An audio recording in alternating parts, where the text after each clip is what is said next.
देखो हम इससे आगे कंटिन्यू कर रहे हैं कि अगर एक पार्टिकल चलेगा तो उससे एसोसिएट करके एक मैटर वेव बनती है।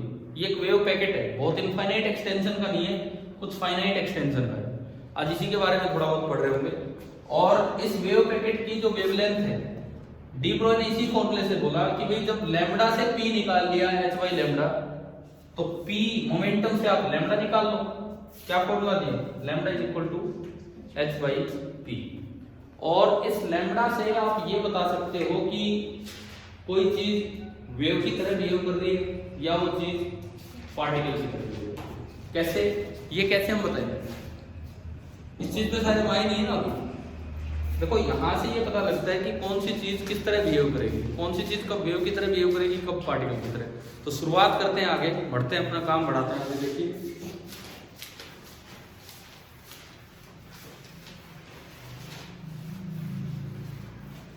सबसे पहली जो जरूरी बात है वो ये है कि एक मैटर पार्टिकल चलता है, मैटर चलता है। मूविंग मैटर में दोनों नेचर होते हैं, वेव नेचर भी होता है और पार्टिकल नेचर भी, लेकिन एक ही समय पे दोनों नेचर दिखते नहीं। किसी समय वो पार्टिकल की तरह बिहेव कर रहा होगा और किसी समय वेव की तरह। ये कैसे पता लगाए कि कब वो पार्टिकल की तरह बिहेव करता है और कब वेव की तरह?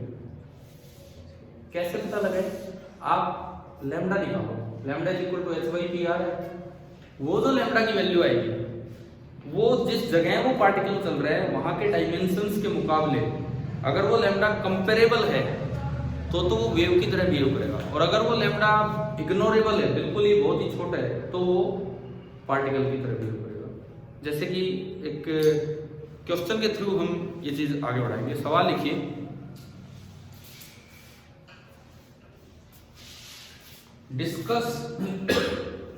discuss whether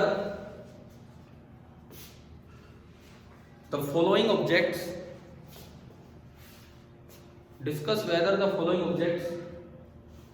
are acting as a wave or a particle। आपको ये बताना है कि नीचे दिया गया ऑब्जेक्ट एक वेव की तरह बिहेव कर रहा है या एक पार्टिकल की तरह। First part, a golf ball moving on ground, a golf ball moving on ground। second part है an electron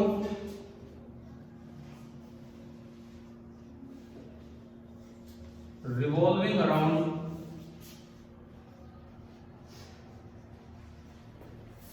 nucleus of H. मान लो दो पार्ट है और आपको ये पता करना है कि कब तो वो चीज पार्टिकल की तरह बिहेव करेगी और कब वेव की तरह। समझ रहे हो? तो इसका जो सॉल्यूशन होगा, आंसर में पहले एक बात लिख दो, पॉइंट लिख दो, फिर उसके बाद आप इस पर जाएंगे। पॉइंट ये है, लिखिए, both the wave and particle nature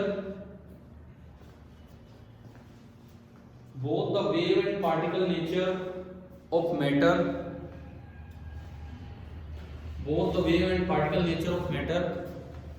cannot be observed at the same time। both the wave and particle nature of matter cannot be observed at the same time।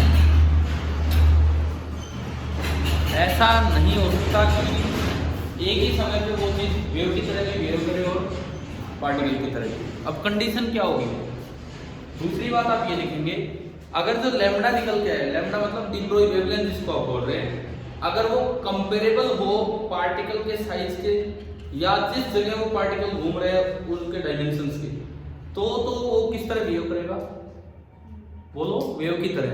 और नहीं तो किस तरह बिहेव कर जाएगा? पार्टिकल। ये लिख दो ये बात भी। If the de Broglie wavelength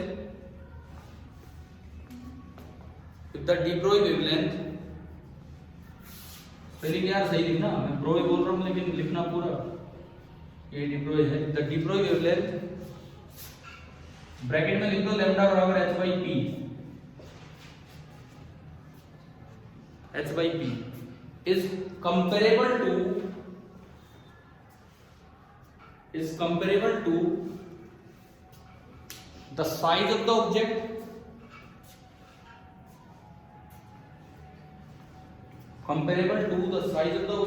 or the dimensions of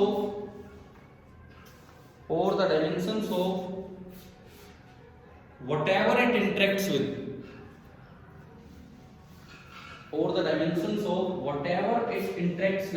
जिन चीजों के साथ वो पार्टिकल बिहेव कर रहा है, जिन रीजन में वो घूम रहा है, उसका जो साइज है, अगर उसके मुकाबले लैम्डा कंपेरेबल आ जाए, ठीक ठाक आ जाए, तो ये किस तरह बिहेव करेगा?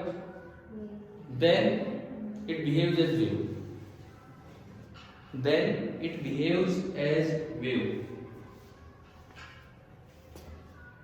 Otherwise it behaves as particle.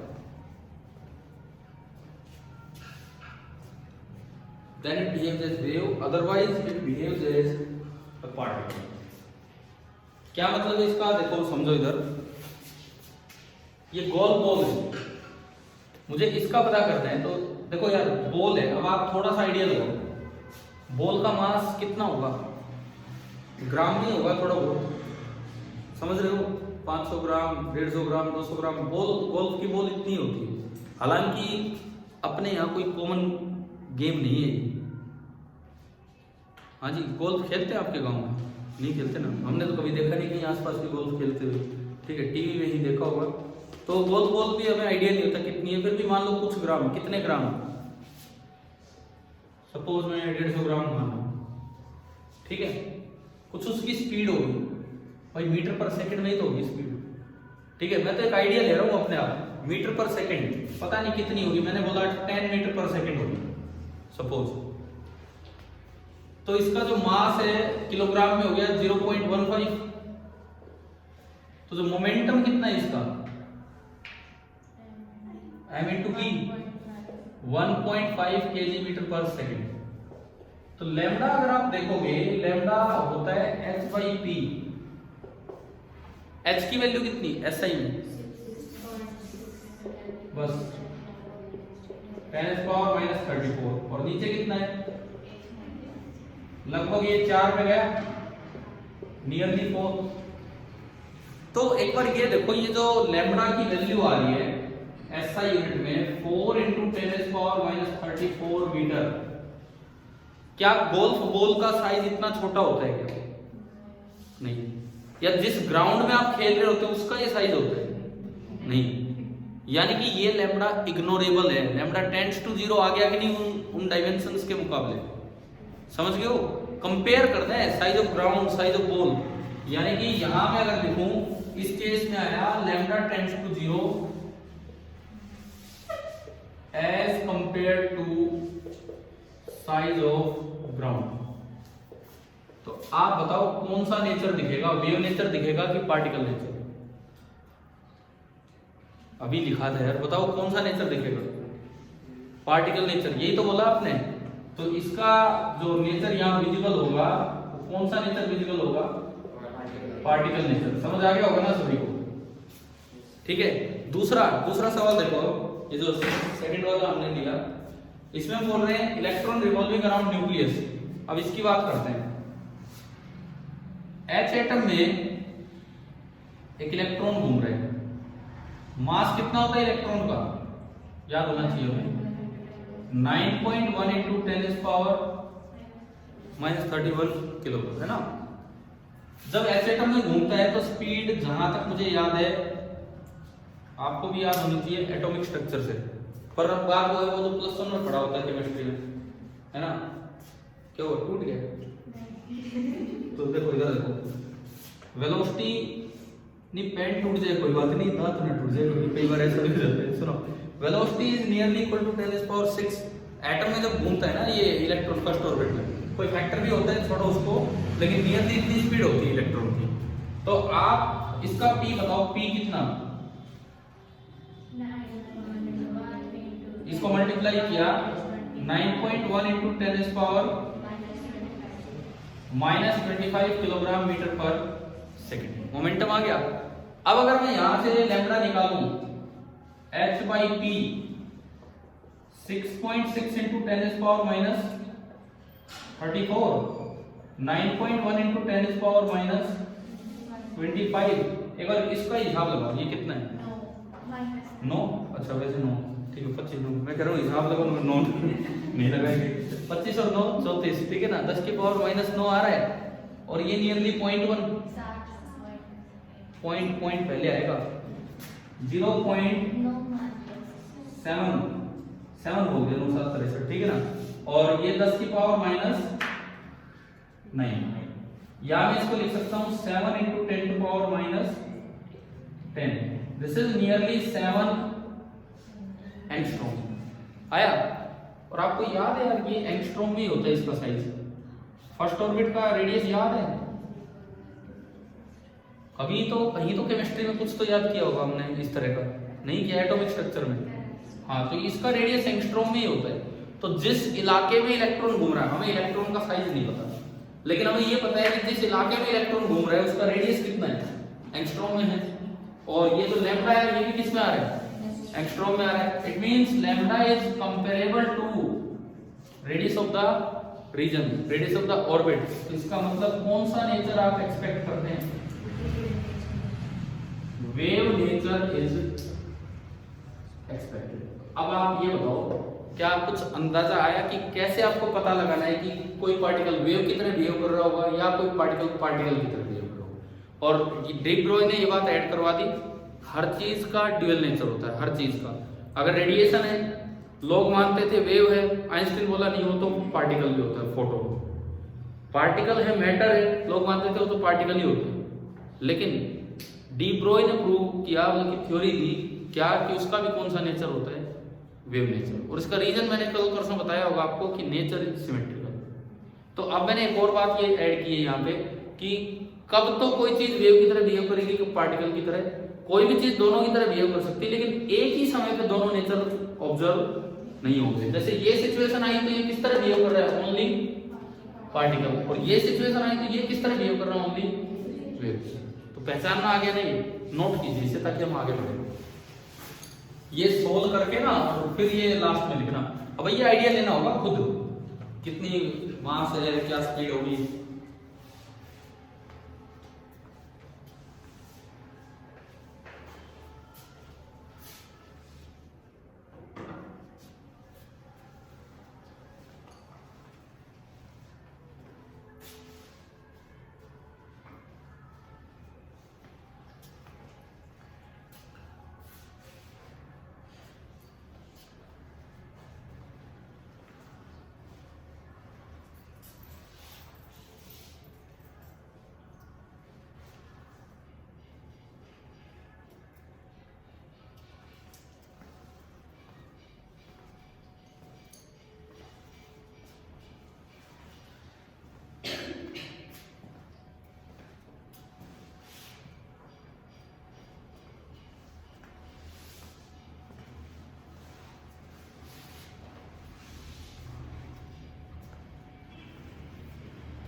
Modern physics का एक बहुत अच्छा पार्ट चल रहा है क्लास में, फोटो इलेक्ट्रिक इफेक्ट से भी अच्छा पार्ट है।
चलेंगे आगे बढ़े, हो गया ना, ठीक है।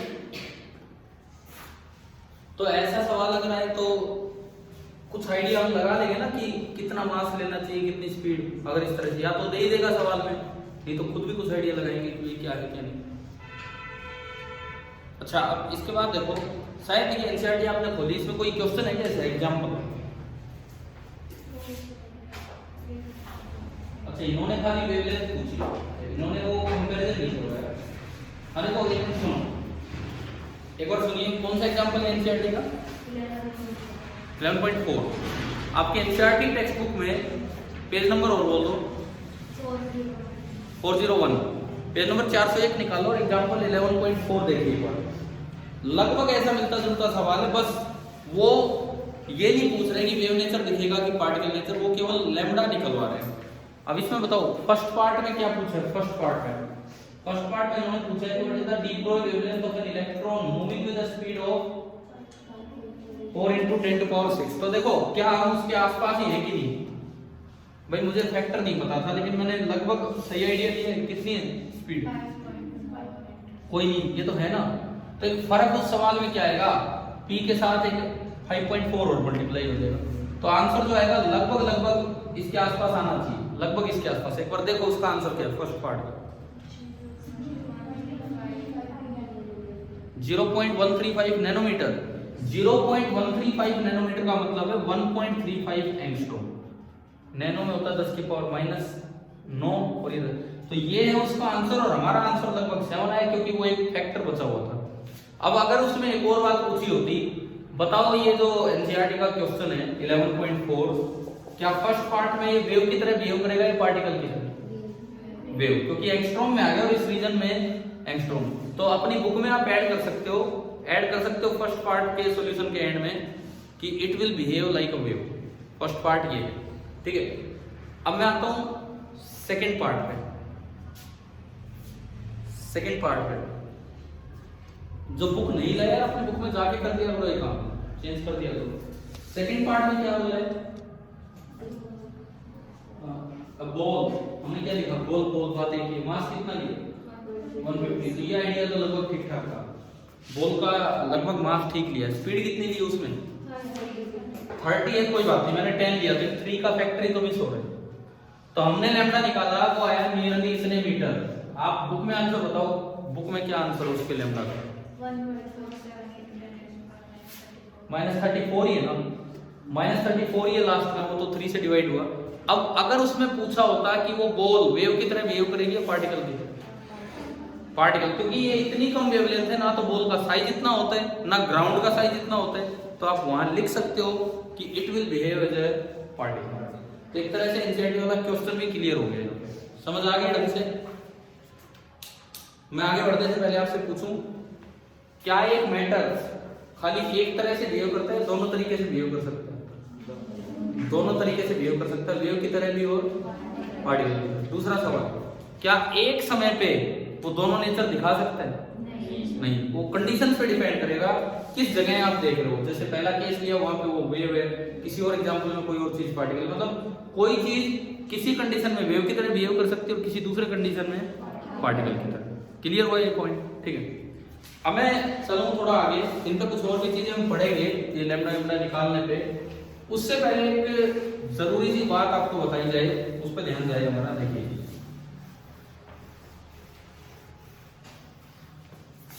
आप ये बताओ, बिल्कुल आपने ये भी पढ़ा होगा, ऐसा हो नहीं सकता कि हमने कभी ना सुना।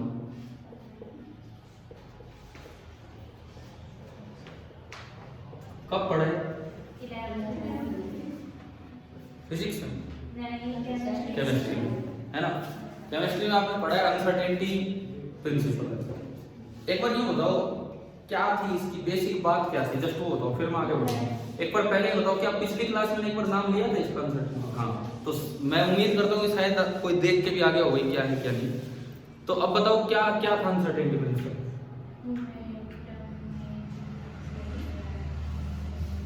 कभी समझना मुझे वैसे बताओ क्या था स्टेटमेंट, क्या सिंपल सी हिंदी में बोलो लेकिन ढंग से बताओ। और कोई बच्चा जो जिसको आप मुझे ये बताओ, आपने अनसर्टेनिटी प्रिंसिपल जो पढ़ा है उसमें क्या पढ़ा है, या क्या क्या थी उसकी, आप बोलो। तो प्रिंसिपल क्या है, अनसर्टेनिटी प्रिंसिपल क्या है? आपने तो पता है क्या पढ़ा है, सुनो, आपने ये पढ़ा है delta P into delta x, आगे बोलो फिर।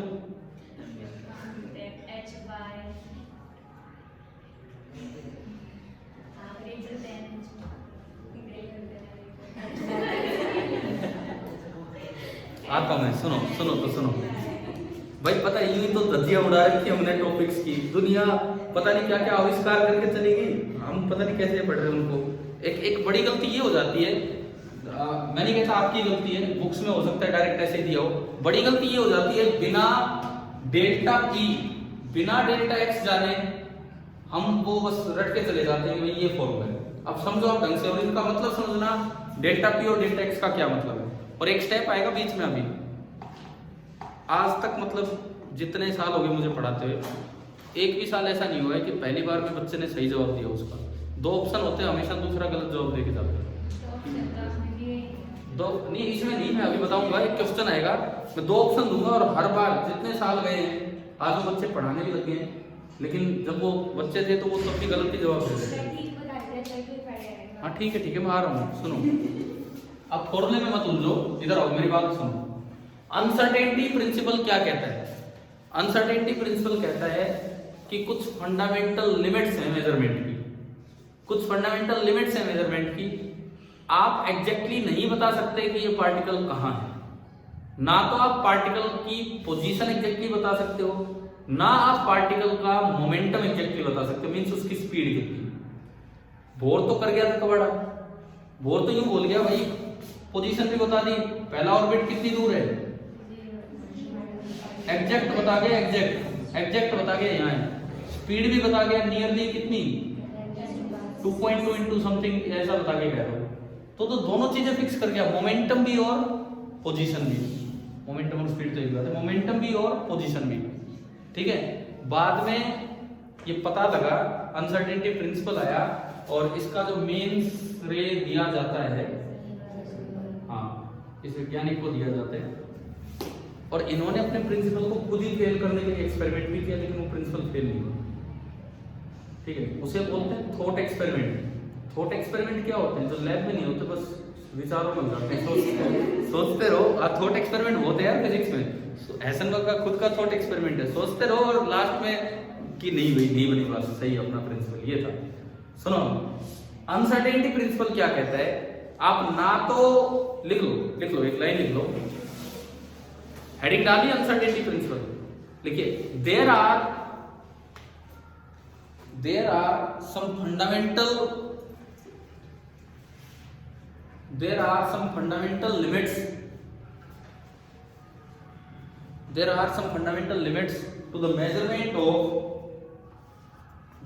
fundamental limits to the measurement of particles properties.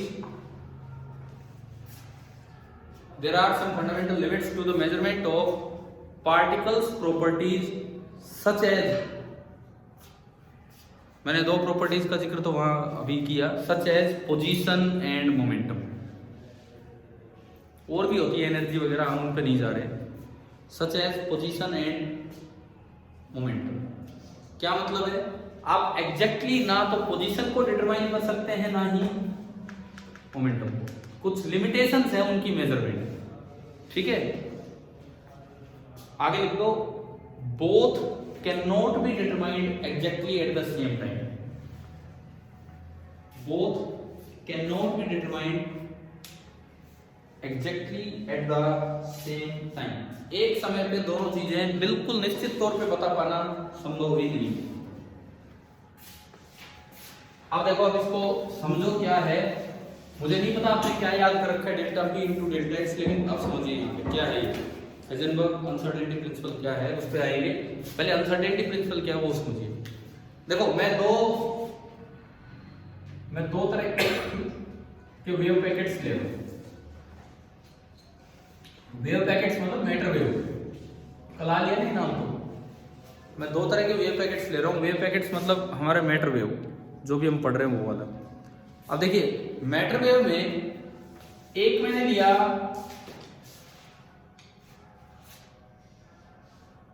Narrow wave packet,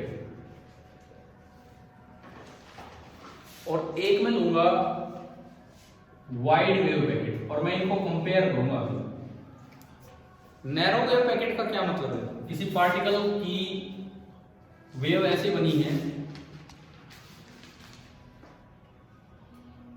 matter wave ये होती थी, ऐसी होती थी ना मैटर वेव, इस तरह की। कल ही तो बनाई हमने, कल ही पढ़ी मैटर वेव, इस तरह की फॉर्मेट की होती है। थोड़ा बहुत मैंने इसका भी जिक्र किया था कि ये क्या है, बीच में एम्पलीट्यूड ज्यादा है, इसका क्या मतलब है? यहाँ पे पाई जाने की प्रोबेबिलिटी ज्यादा है। क्या ऑसिलेट कर रहे हैं? कुछ नहीं ऑसिलेट कर रहे, कल बताया था नहीं, ठीक है ना। यहाँ पाई जाने की प्रोबेबिलिटी कम है, लेकिन छोड़ो अभी उन चीजों पे।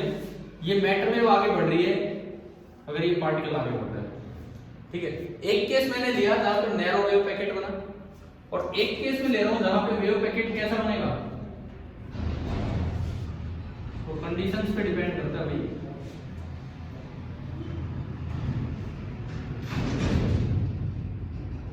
इसके मुकाबले क्या वो वाइड वेव पैकेट है या नहीं, है ना।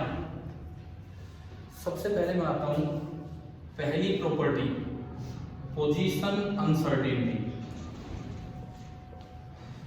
पोजीशन अनसर्टेनिटी कि इस पार्टिकल को पाए जाने कहां है कहां नहीं है, उसकी पोजीशन बताने में निश्चितता कहां ज्यादा है। कहां निश्चित है कि बस इतनी जगह में, और कहां है कि पता नहीं बीच में कहीं भी हो सकता है।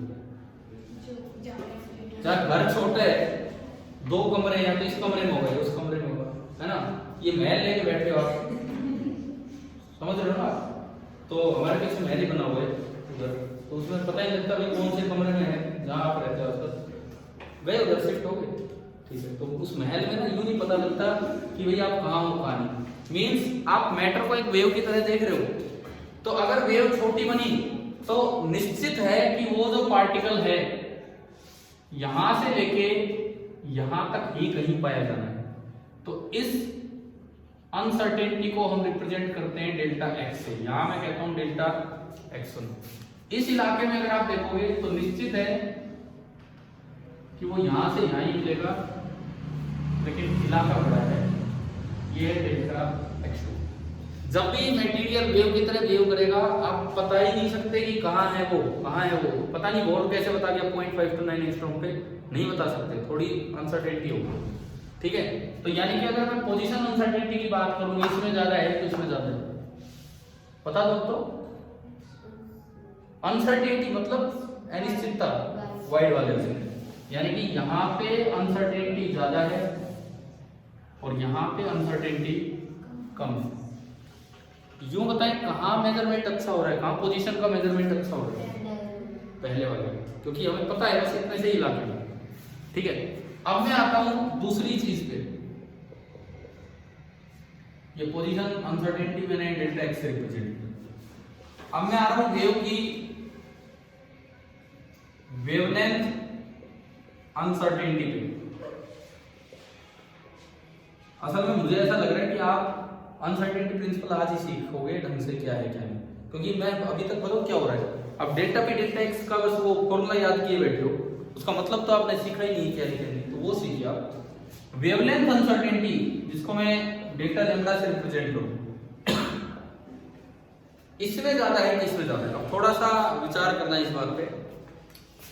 यहां में खड़ा हुआ वेवलेंथ मेजर करने के लिए, एक वेव आई, 2 वेव आई, खत्म, निकल गई। तो यहां में खड़ा हुआ वेवलेंथ मेजर करने के लिए 2 की बजाय 4-5 वेव चल के आएंगी।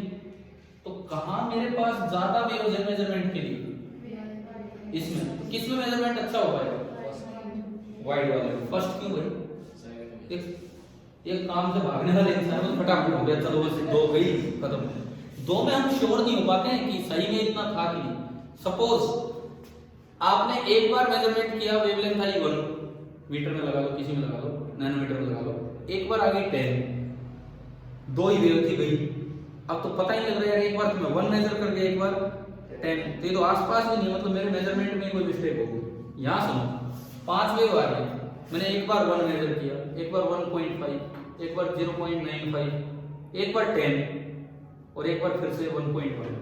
5 वैल्यू आई आपके पास, 4 वैल्यू तो 1 के इर्द गिर्द ही, एक वैल्यू कितनी पहुंच रही थी, 10। तो मतलब जरूर आप सो गए थे उस समय, या कोई गलती कर दी थी ना, समझ रहे हो क्या। मतलब हम उसको नकार सकते हैं कि इतनी बार नहीं था। और यहाँ 2 ही वैल्यू आ रही थी, एक 1 और एक 10, तो मेरे पास रेंज बहुत बड़ी होगी भाई, 1 से लेकर 10 तक कितनी भी हो सकती है। यहाँ 4 वैल्यू 1 के आसपास है और 1 वैल्यू 10, तो इसका मतलब मैंने मेजरमेंट में गलती की है और मैं श्योर हूं कि 0.95 से लेकर 1.5 तक कोई वैल्यू होगी। अच्छा मेजरमेंट वेवलेंथ का वहां पॉसिबल हो पाएगा जहां ज्यादा वेव्स आपके पास है। तो बताओ कहां पे वेवलेंथ की सर्टेनिटी ज्यादा है, सर्टेनिटी वाइड में, तो अनसर्टेनिटी कहां ज्यादा है, नैरो। समझ में आया कि नहीं आया बताओ? हाँ जी, क्लियर है। इट मींस यहां अगर मैं देखूं नैरो में अनसर्टेनिटी ज्यादा होगी और वाइड में सर्टेनिटी कम होगी। रीजन आ गया समझ में? मैं लिख नहीं रहा, मैं लिखवा भी नहीं रहा ये चीज कि क्यों ऐसा हुआ, समझ जाओगे, याद रह जाएगा ये। अगली चीज, तीसरी बात, मोमेंटम अनसर्टेनिटी।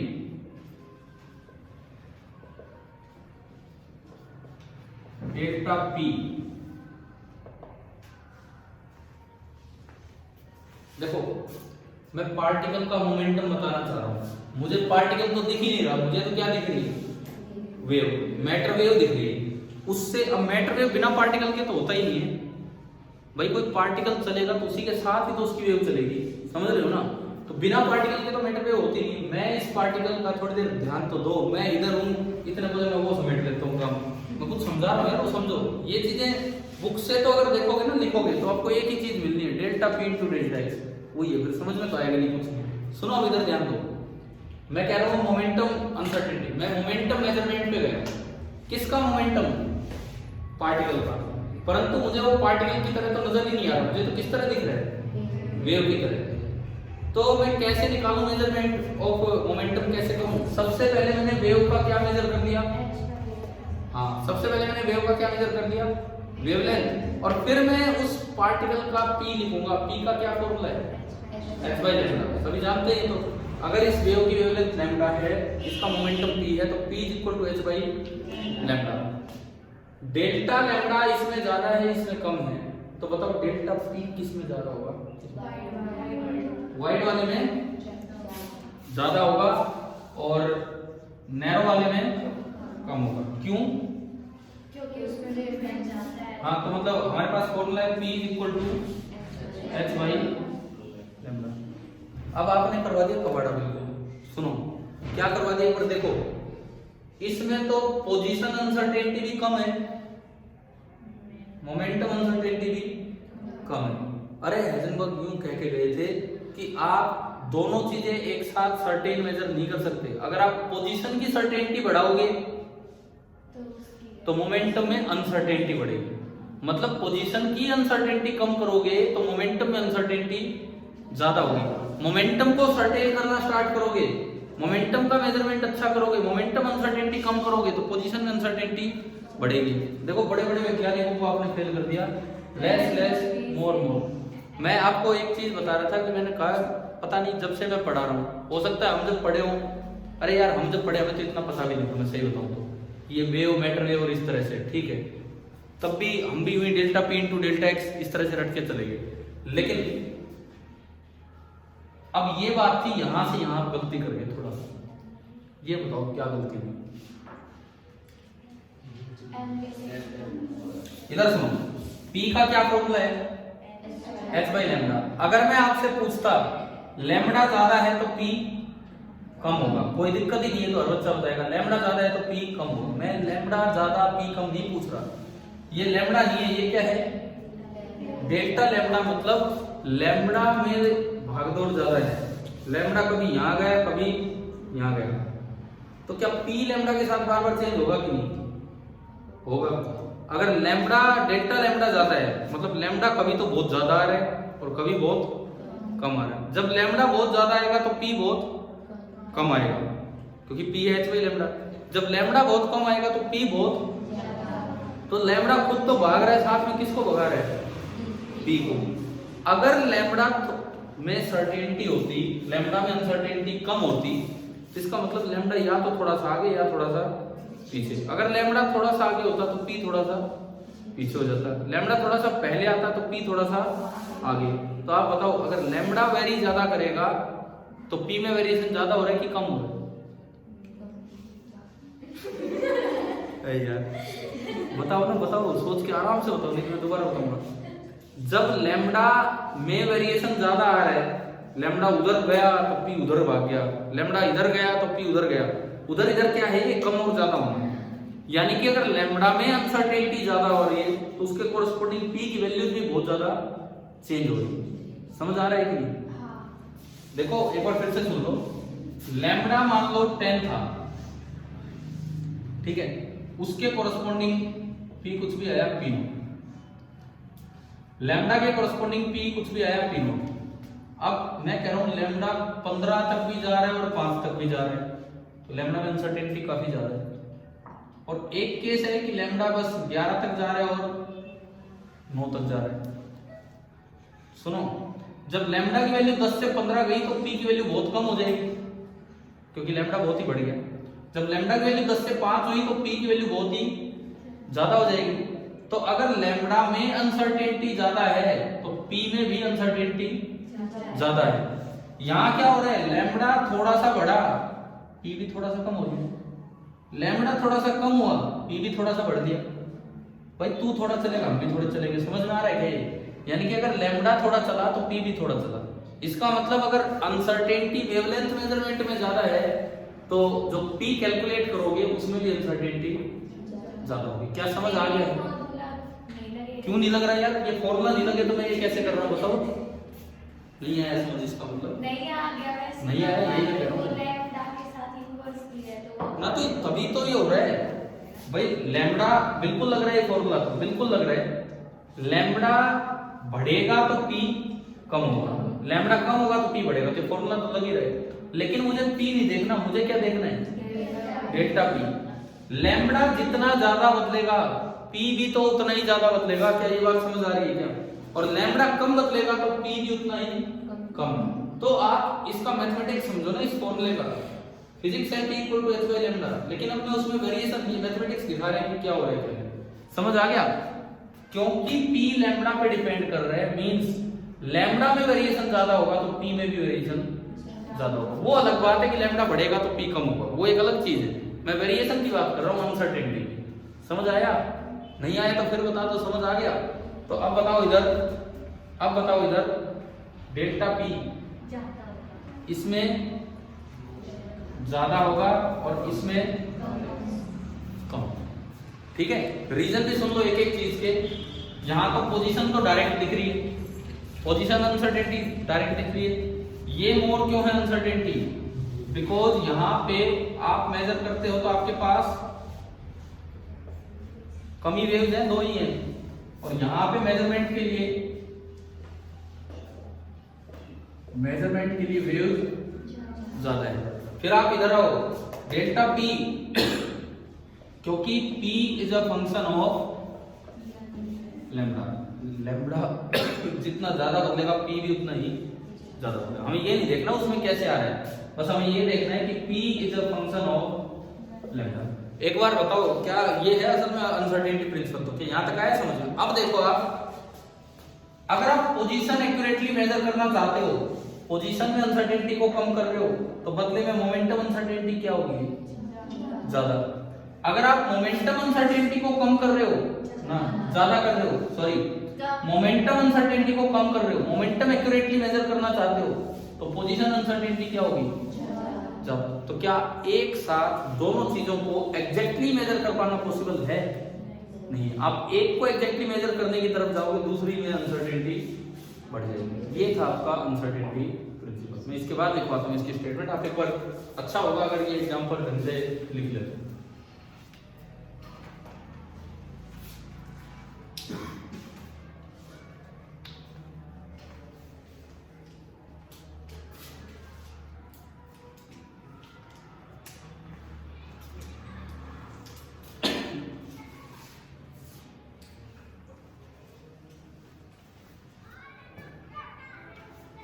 काफी बार बार ये कहते हैं हमने प्लस 1 में पढ़ा, हमने प्लस 1 में पढ़ा, प्लस 2 में भी तो यार आपके स्कूलों में मॉडर्न फिजिक्स चल रही है या कहीं के हो चुकी है, तो उस प्लस 1 में क्यों ले जाते हो केमिस्ट्री में? प्लस 2 में भी तो आ चुका है टॉपिक।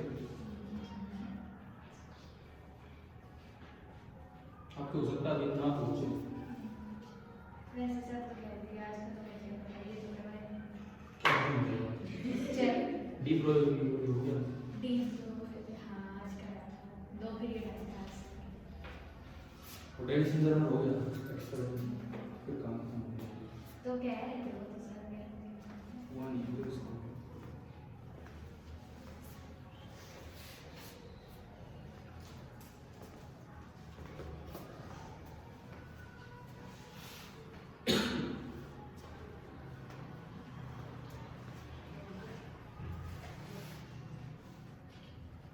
सर कितनी अच्छी तो फिजिक्स चल रही है आपकी, बल्कि वो जो शुरू के बोरिंग चैप्टर है ना इलेक्ट्रोस्टैटिक्स मैग्नेटिज्म, बोरिंग इसलिए कि वो तो हम 10th में भी पढ़ के आते हैं, पढ़ते हैं कि बार रे ऑप्टिक्स 10th में भी बहुत पढ़ के आते हैं, वेव ऑप्टिक्स से नया काम स्टार्ट होता है। देखिए एनटीएससी ने ऐसा कर रखा है, इसकी तैयारी के नाम पे बच्चे सब कुछ ही पढ़ जाते हैं, पर फिर भी इतना आगे तक नहीं पहुंचते मॉडर्न फिजिक्स में।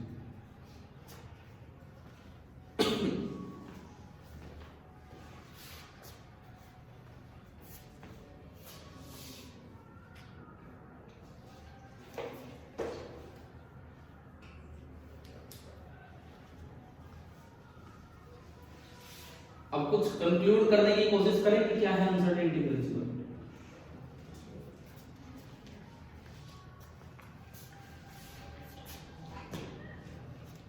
देखिए अब हम फिर लौट के आते हैं, इस पे आपने लिख लिया होगा डेल्टा एक्स कम तो डेल्टा पी ज्यादा, डेल्टा पी कम करते हो तो डेल्टा एक्स। ये एरर इन मेजरमेंट आ रहा है, एरर इन मेजरमेंट। आप इसको अच्छा मेजर करते हो ये खराब हो जाता है, इसको अच्छा मेजर करते हो तो वो खराब हो जाता है। तो इसके बाद देखो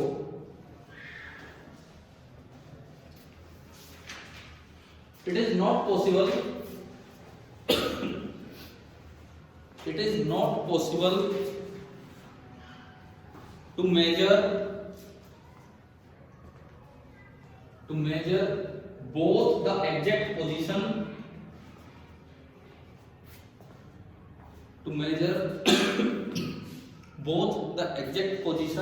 and exact momentum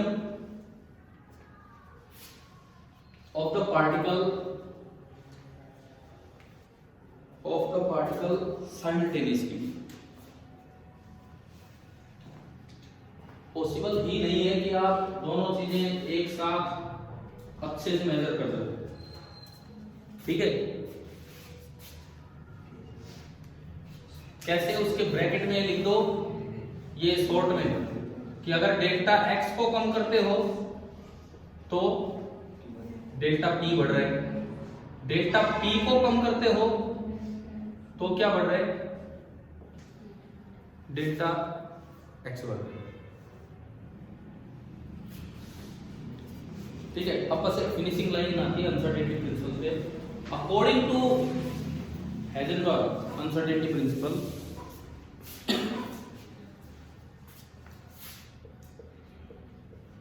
इस वैज्ञानिक ने जो बात बताई थी, उसने एक बात बताई, क्या सुनो, कि ये जो डेल्टा एक्स है और जो डेल्टा पी है, पहली बात सुनिए, इसका जो ऑर्डर होता है लगभग एच बार होता है, इसको एच बार बोलते हैं, एच बार। कई बच्चे एच कट भी बोल देते हो तो अपनी अपनी स्टाइल है, एच बार ही बोला हमने तो हमेशा। एच बार का क्या मतलब होता है,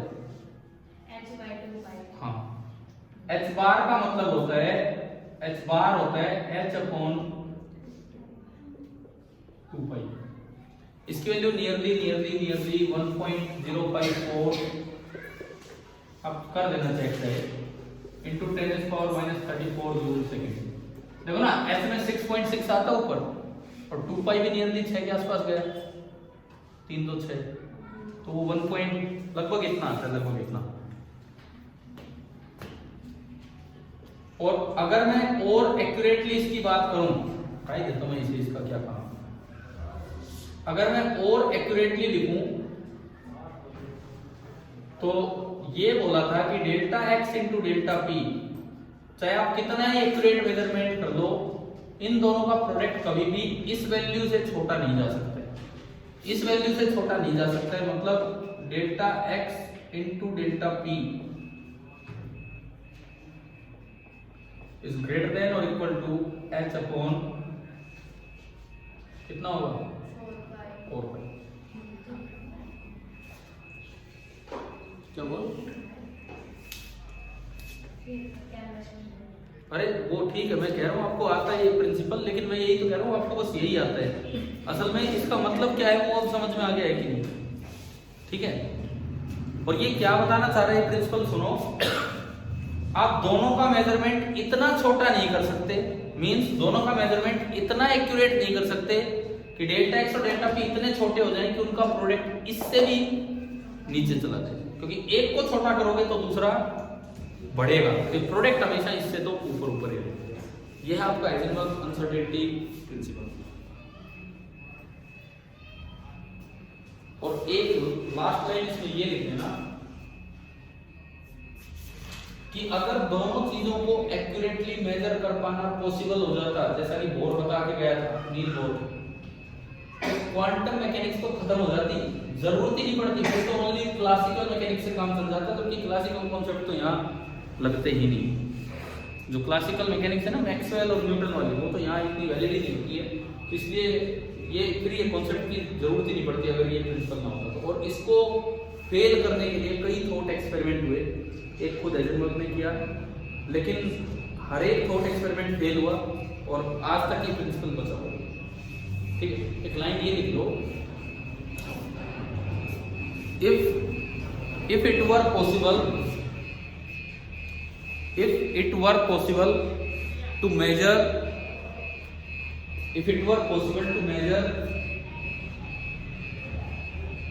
both the position and momentum,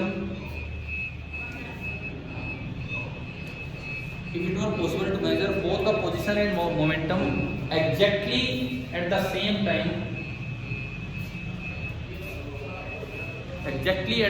time, then quantum mechanics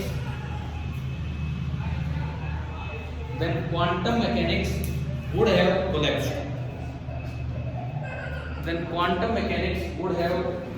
तो ये खत्म हो गया क्वांटम मैकेनिक्स, कॉन्सेप्ट ही फेल हो गया, वुड हैव collapsed। मतलब अगर ये प्रिंसिपल फेल हो जाए ना तो ये सारी चीजें धरी रह जाएगी, जो श्रोडिंगर वेव इक्वेशन और कई चीजें हैं यहाँ। अच्छा ये बताओ, अब अनसर्टेनिटी प्रिंसिपल बिल्कुल क्लियर है कि? ठीक है, अब मैं एक सवाल पूछता हूँ अनसर्टेनिटी प्रिंसिपल से रिलेटेड, एनसीईआरटी बुक की थ्योरी से, ना उसमें सोल्ड एग्जांपल है ना वो उसमें एक्सरसाइज में, इसकी थ्योरी से एक क्वेश्चन पूछता हूँ। क्वेश्चन लिखो,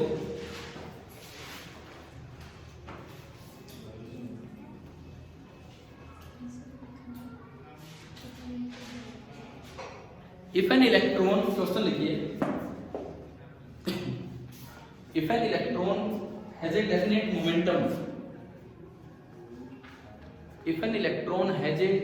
momentum, what can you conclude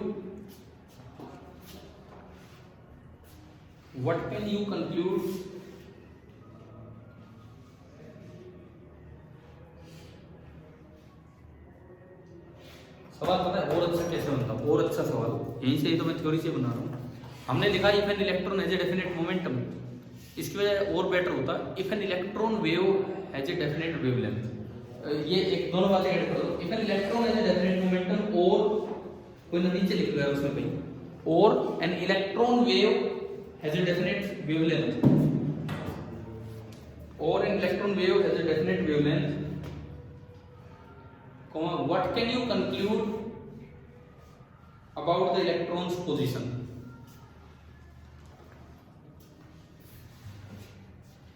What can you conclude about the electron's position?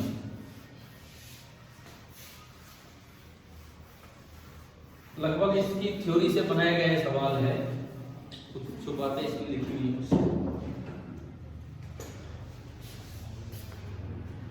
क्या मतलब है बताओ, आप बताओ, इसका कुछ समझ आ रहा है तो? भाई an electron has a definite momentum, सबसे पहली बात, अगर बोला है डेफिनेट मोमेंटम, इसका मतलब डेल्टा पी कितना,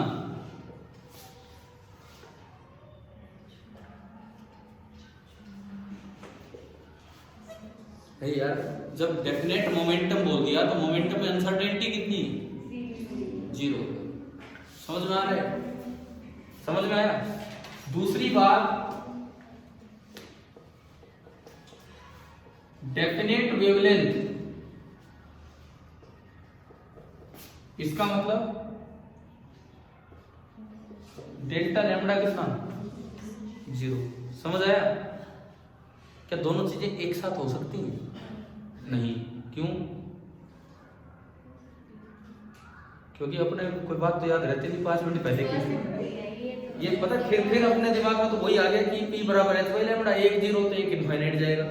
अरे अभी तो बताया, अगर P फिक्स है भाई, इसका ये मतलब है कि P है सिंगल वैल्यू, इसका ये मतलब है कि P है सिंगल वैल्यू, तो इसका भी तो यही मतलब है।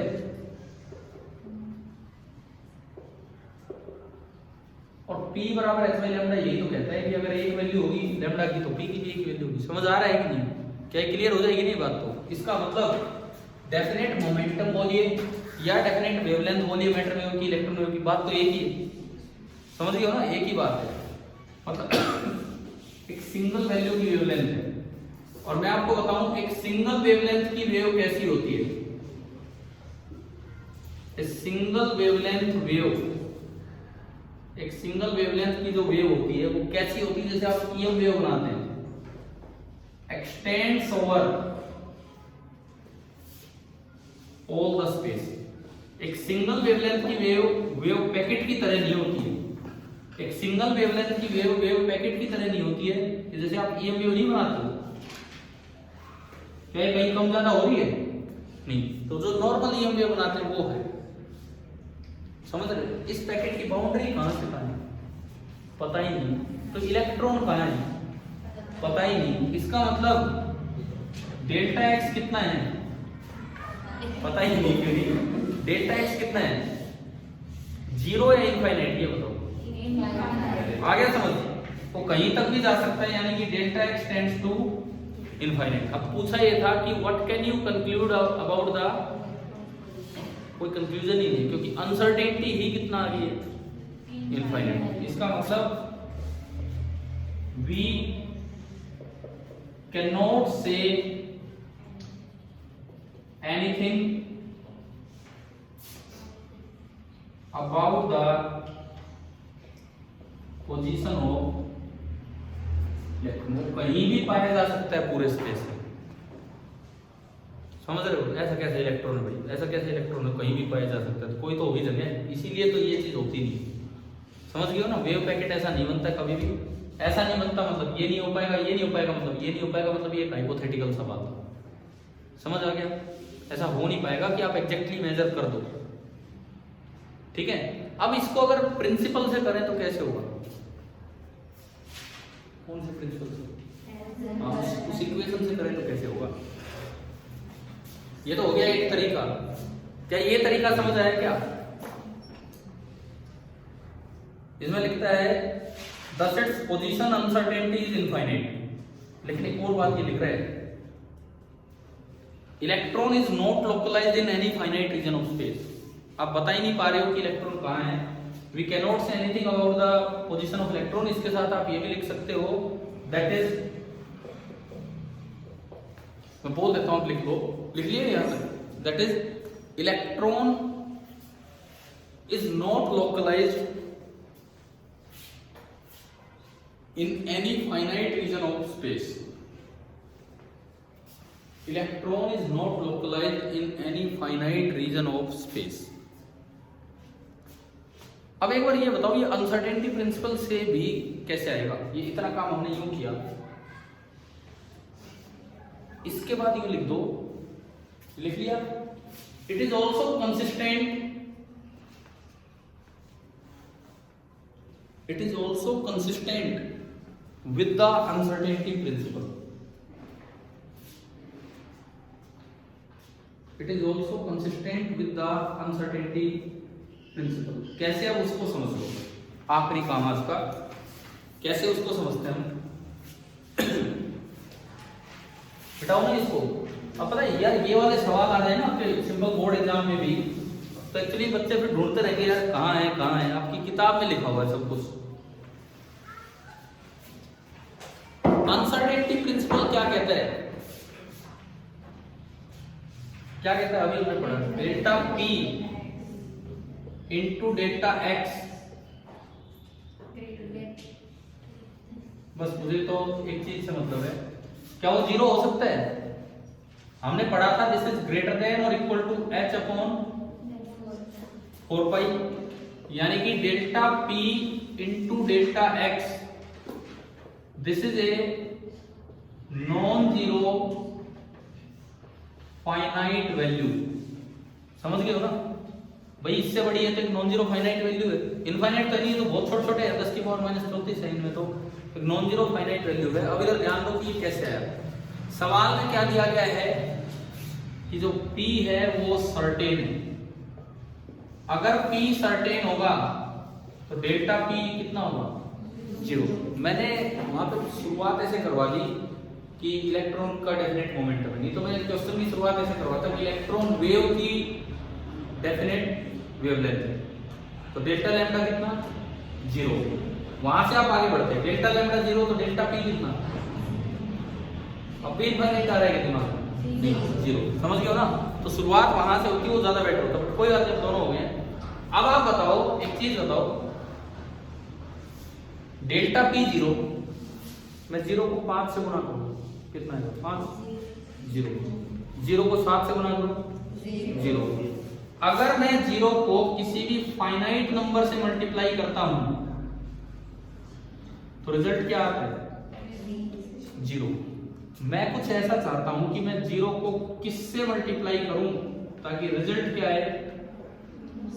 Non zero. ये दिख रहा है ऊपर, पर डेल्टा P तो कितना है? 0। 0 को मैं किससे मल्टीप्लाई करूं कि रिजल्ट नॉन जीरो है? इनफाइनाइट। पता है ना, ये दोनों आपने ऐसे बढ़ा दिए। 0 की प्रॉपर्टी वो किसी से भी गुणा होगा 0 कर देगा, इन्फिनिटी की प्रॉपर्टी वो किसी से भी गुणा होगा इन्फिनिटी कर देगा। आपने दोनों को बढ़ा दिया, तो इसका मतलब ना तो 0 होगा और ना इन्फिनिटी। ये लिमिट्स में पढ़ाया जाता है मैथ्स में, अगर कोई नॉन मेडिकल के स्टूडेंट हो तो 0 इंटू इन्फिनिटी आपका क्या होगा? Non zero. अब इस इक्वेशन को आप इससे कंपेयर करो, ये नॉन जीरो, ये 0 है डेल्टा P, तो इसका मतलब डेल्टा X कितना आ गया? कितना आ गया? इनफाइनाइट, यानी कि delta X tends to infinite.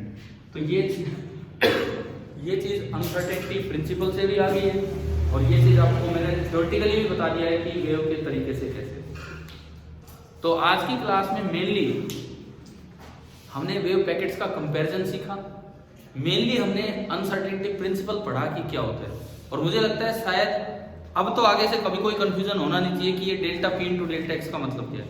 देखो बहुत अच्छी बात है, आप +1 में पढ़ के आए थे, बहुत अच्छी बात है, +2 में भी पढ़ना चाहिए। पढ़ना क्योंकि आपके यार पार्ट है 12th का, ये इसका मॉडर्न फिजिक्स का पार्ट है, आप एनसीईआरटी में पढ़ोगे, लाइन से है। लेकिन बस इसको यूं मत रटो कि delta P into delta X कुछ है, इसका मतलब समझो ढंग से कि वेव पैकेट क्या होता है, कैसे क्या है। ठीक है, तो इससे आगे हम कल कंटिन्यू करेंगे।